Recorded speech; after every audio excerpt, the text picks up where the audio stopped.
presidente, senador Paulo Paim, senhores senadores, senhoras senadoras, ouvintes da Rádio Senado, telespectadores da TV Senado, eu gostaria, antes de começar a me manifestar, aliás, essa é a quarta vez que eu venho à tribuna para falar sobre a crise política, econômica e a crise ética que maltrata muito a sociedade brasileira. Eu queria fazer um pedido que guardem este registro que eu estou fazendo aqui, para que a gente possa continuar conversando nas próximas semanas, porque tudo que se fala aqui certamente terá desdobramento futuro. O impeachment é a estratégia do confronto. Não resolve a crise, pelo contrário, torna mais grave. E qualquer que seja o desfecho do domingo, dia 17 de abril, aprofunda a divisão da sociedade,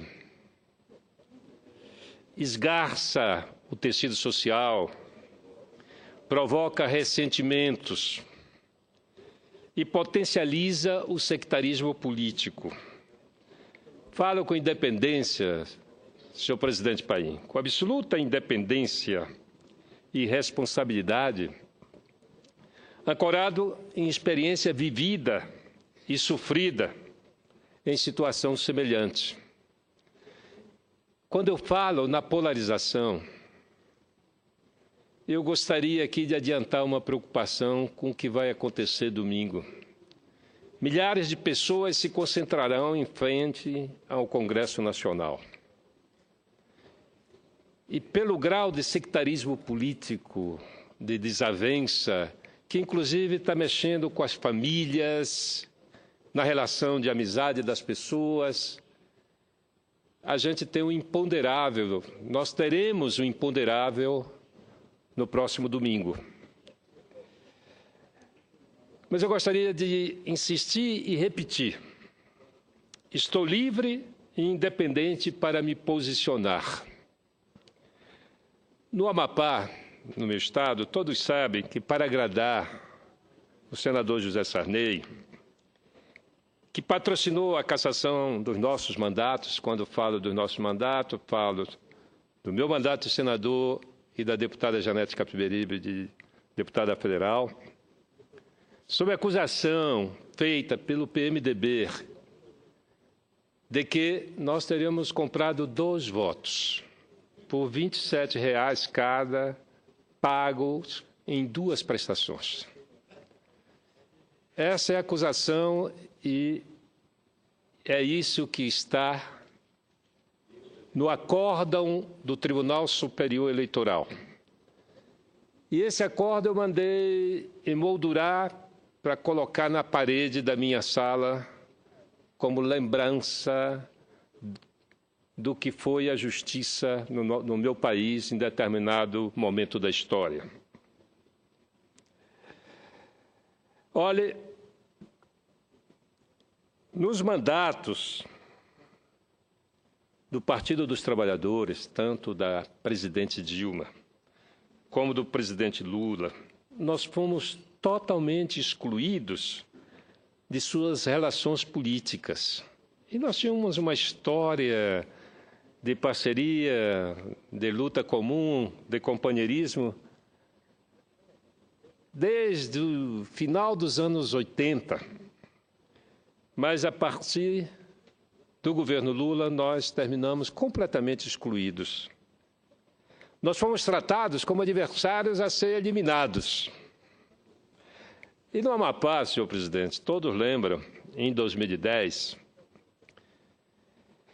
o presidente Lula pedia voto aos nossos adversários, pedia voto para o Senado, para o então candidato Valdez Góes e também para o candidato Gilvan Borges.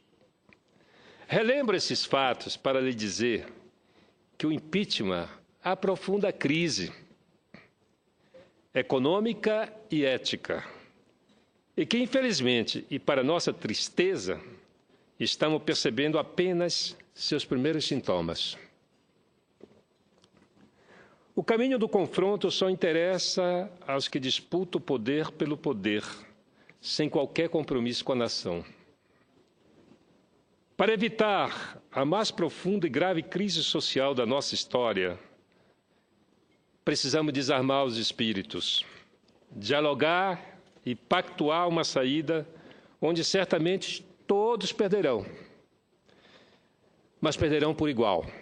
Aqui, empresários e trabalhadores certamente terão grandes prejuízos, estão tendo, são milhões de desempregados, milhares de empresas falindo.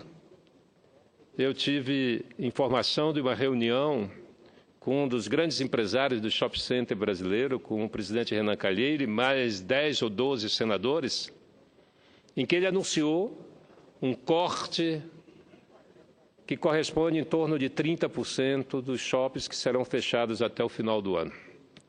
Então, de fato, é uma crise que só começa a mostrar os seus sintomas no presente e que vai se agravar. Então, é necessário que as partes se entendam. Eu acho que, em vez de nos degladiarmos, seria importante incentivarmos a presidente Dilma e o vice-presidente Michel Temer a sentar na mesa e os dois apresentarem uma solução negociada para o país. O caminho do confronto não é a alternativa, é um salto no escuro. É uma aventura que pode terminar com um final trágico. No entanto, senhor presidente, domingo se aproxima e nós temos que tomar uma decisão. Nós temos que fazer uma opção. E a opção de domingo não tem uma terceira escolha, só tem duas escolhas. Ou se vota com Dilma, ou se vota com Temer, ou se apoia o impeachment, ou se é contra o impeachment da presidente Dilma.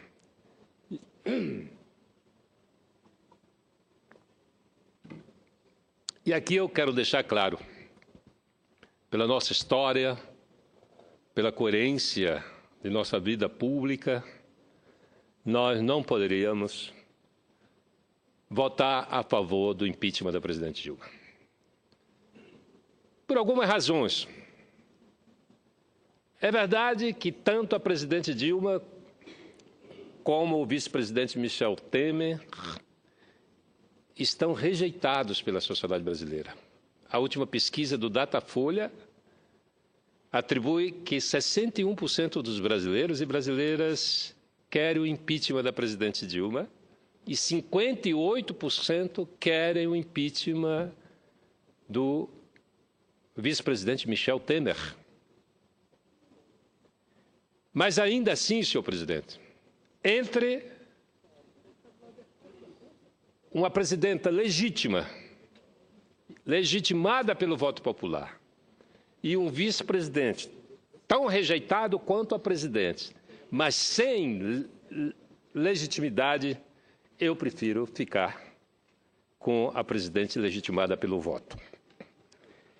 E, por último, eu tenho acompanhado o comportamento do presidente da Câmara, o deputado Eduardo Cunha, com muita preocupação. Senador Emanuel Ferrer, a primeira vez que eu vi uma informação, que eu vi um noticiário da televisão em que se confirmava a existência de recursos de Eduardo Cunha em bancos suíços, eu pensei preocupado. Digo, esse cidadão vai levar o país ao caos para escapar.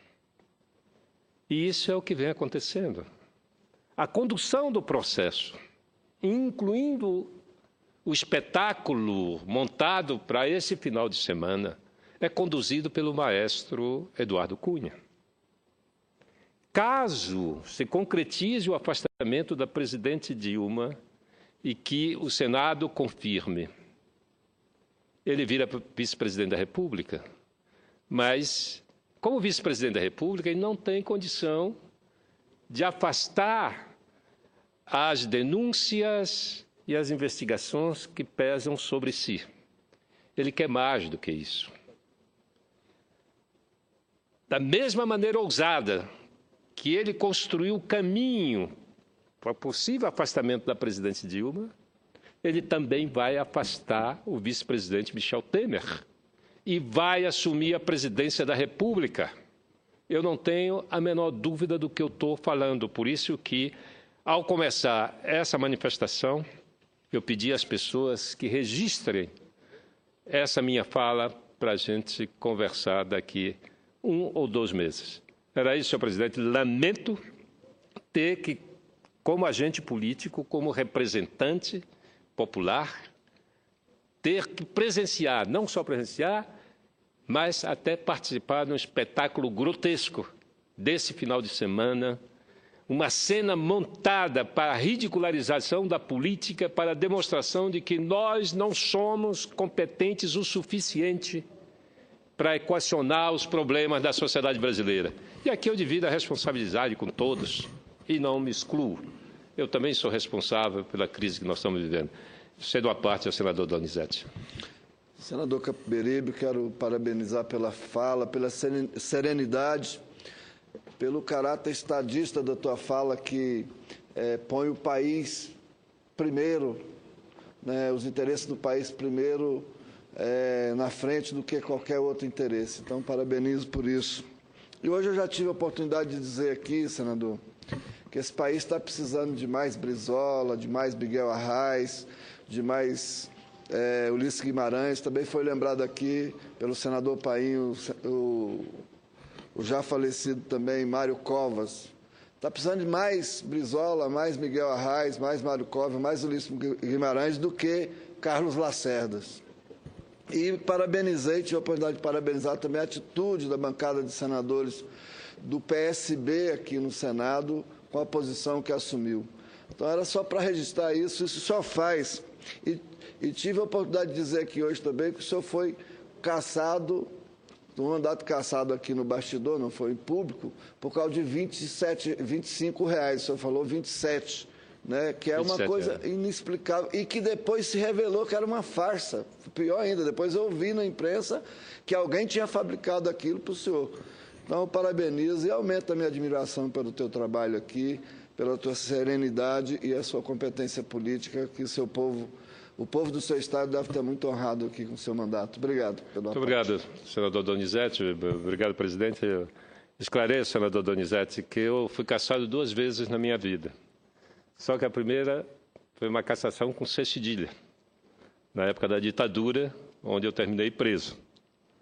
E onde eu passei, digamos, aquilo que tantos brasileiros passaram, não é? Submetido à tortura, a todo tipo de constrangimento. E depois, na democracia, que eu jamais imaginei que pudesse me ocorrer, aí já é cassado com 2 S, pelo TSE, foi a cassação mais rápida que já aconteceu na história da justiça eleitoral do nosso país. Foi assim, em menos de 1 ano, nós tínhamos 2 mandatos cassados, um de senador e de deputado federal. Então, realmente mostra que a Justiça Federal, a Justiça Eleitoral, é uma justiça política. O nome fala, justiça eleitoral não é uma justiça que se fundamente apenas na questão legal, jurídica. Tem um componente político também. Obrigado, presidente.